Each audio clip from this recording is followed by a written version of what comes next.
Hi there, Ryan Gossett here from the Pinnacle team at Compass here in Chicago. I'm a residential real estate broker, and this week I am talking about a big subject that I'm super passionate about, and it applies to you whether you are buying or selling a home or considering buying or selling a home sometime in the future. I would say actually the latter is more important, assuming you're not already in a relationship that you need to get out of with a broker. There is a debate going on social media between high volume agents here in Chicago, and I just want to show you a couple of clips. So the first clip is from Matt Laracy, and this is him talking about how he does not accept escalation clauses on his listings. Let's watch. I never take escalations on my listings, okay? Then in response, we've got Lance Kirshner from a different high volume team responding with his position and why he always takes escalation clauses. Let's watch. I personally am on the other side of the fence.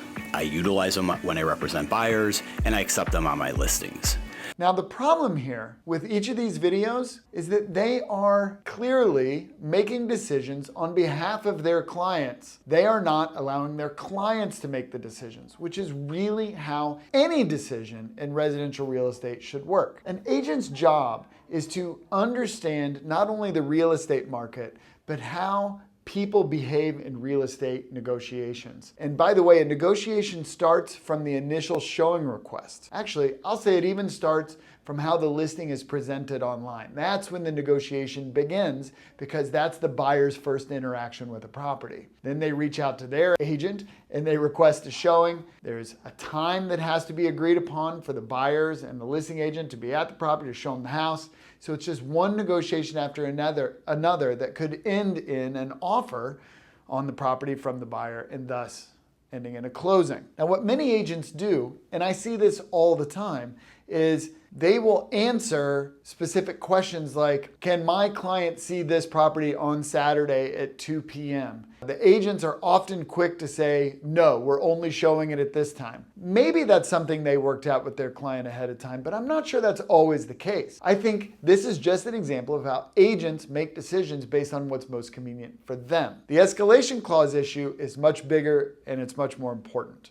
See, what happens is, in this escalation clause world where someone makes an offer at a certain price, and part of their offer is to escalate over a competing offer by a certain amount up to a maximum amount, buyers are using this so that they don't feel like they are overpaying for a property, that if they are paying a price, it's based on market. It was the market that pushed them to that price. I think they're a great idea. I think there's some really positive outcomes for both the buyer and the seller for using and or accepting and reviewing escalation clauses, but that's not the point.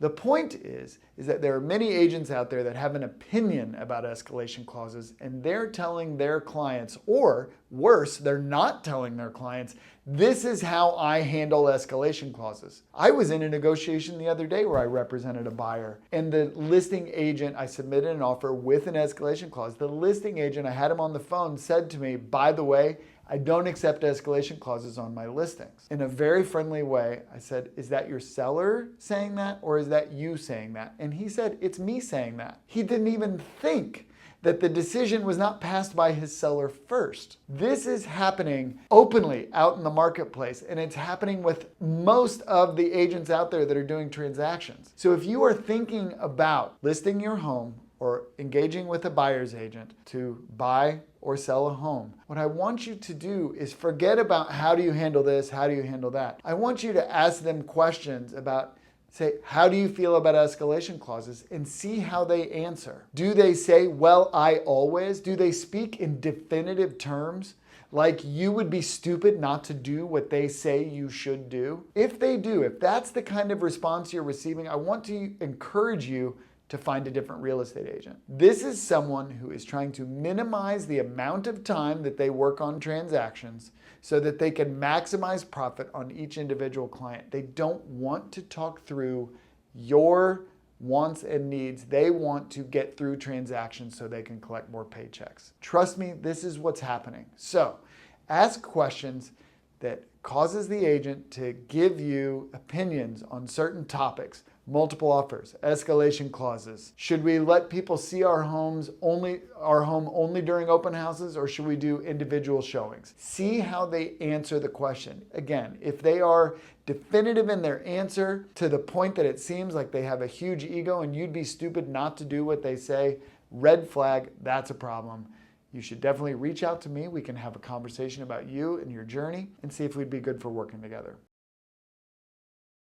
So I can only make assumptions because I am on the side. If my clients were to ask me what would I do in a given situation, I would almost always accept escalation clauses. Once I had a listing, this was in 2024, where we had like 75 showings in the first weekend on this home. We ended up with 20 some offers. I don't remember exactly how it was. But the top 3 offers were everything everything the seller would want, right? So as is, cash, et cetera, et cetera. They all 3 had escalation clauses, and the reason they were the top 3 offers is because they didn't have a cap. So all 3 of those buyers were saying through their agent and through their contract to my seller that they would pay anything, whatever it took to buy the home. And my client, very bright person, someone I've known for a long time, we sat down, we talked about the pros and cons of what we were facing, what we were looking at. Together we came to the conclusion, really my client came to the conclusion through our debate, these 3 buyers were lying. They would not pay anything for the home. That they were simply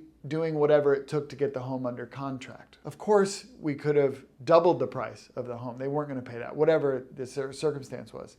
So we went to offer number 4 and reviewed it. That person did not have an escalation clause, but they did give everything else. It was a quick close, as is, cash. It was $250,000 or something like that over the asking price. And my client said that's the guy that I feel most comfortable with because he was most straightforward with his offer. So did my client choose that offer because it didn't have an escalation clause, thus supporting the argument you should not accept escalation clauses? No, it had very little to do with it. It was the terms of the escalation clause that were the problem for the top 3 offers. So this is a perfect example of how there is nuance in any given situation. And that nuance needs to be dealt with calmly, slowly, and with detailed attention so that the situation is reviewed carefully and a good decision is made. Now, of course, can me as the agent and my client as the seller control the outcome of every situation? No, we can't. There are unknowns, but it's by being thoughtful and moving through the process that we are eliminating opportunities to have outcomes that we didn't see coming. So this is a question I get a lot from active buyer clients that I'm working with, and I understand. They just want someone to tell them what to do. The problem with just answering that question with a direct answer is that what that buyer is doing is they're feeling nervous, they're feeling scared, and they're trying to transfer responsibility for the outcome from themselves to the agent. And it's important for a mature, wise agent to not accept that responsibility. See, when I'm representing a buyer client, it's not up to me to decide what the home is worth to my buyer. I can tell them what I think it might be worth in the marketplace and what I think buyers might be willing to pay for the property.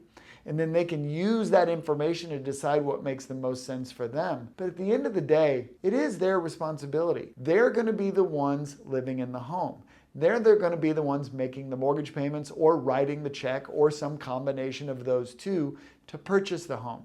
They need to own the offer because at the end of the day, it is their relationship with the purchase that's going to help them, or that's going to feed and become part of the larger picture of whether they're happy living in that home or not and what it meant to their long-term real estate goals. So again, this is just another situation where it's my job to interpret the market, to perhaps make some suggestions, to help them understand what the guardrails are in the marketplace, and then empower them to make the decisions. Describe their options to them, and then describe what the corresponding consequences are to each of those options. Again, my name is Ryan Gossett. I own the Pinnacle team at Compass, and I look forward to hearing from you.